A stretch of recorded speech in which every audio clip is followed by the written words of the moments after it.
আজকের প্রধান শিরোনাম, স্বৈরাচারদের প্রতি উদারতার কোনো প্রশ্নই আসে না বললেন উপদেষ্টা নাহিদ ইসলাম। এবার বিস্তারিত। স্বৈরাচারদের প্রতি উদারতার কোনো প্রশ্নই আসে না বললেন উপদেষ্টা নাহিদ ইসলাম। স্বৈরাচারদের প্রতি উদারতার দেখানোর কোনো প্রশ্নই আসে না, বরং পৃথিবীর বুকে নির্দেশন হয়ে থাকে এমন কঠোর শাস্তি তাদের দিতে হবে।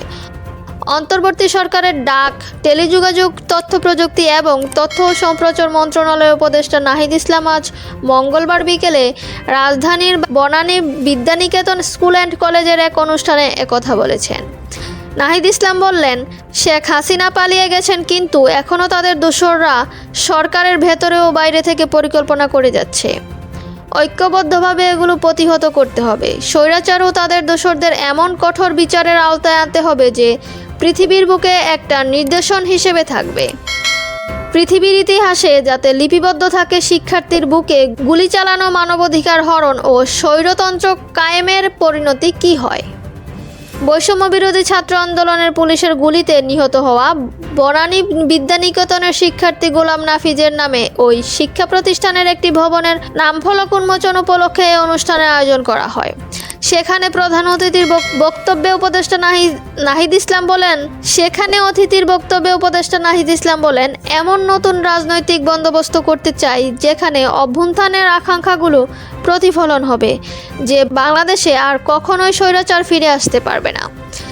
তিনি বললেন, আমরা অতীতে ৭১ ও ৯০-এও রক্ত দিয়েছি।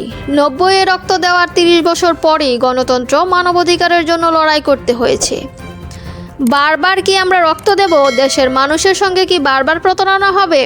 গোলাম নাফিজের বিষয়ে উপদেষ্টা বললেন, জুলাই আগস্ট মাসে নিষ্ঠুরতা ও নির্মমতার ভেতর দিয়ে দেশকে গোলাম নাফিজের বিষয়ে উপদেষ্টা বললেন, জুলাই আগস্ট মাসে নিষ্ঠুরতা, নির্মমতার ভেতর দিয়ে দেশের মানুষকে যেতে হয়েছে।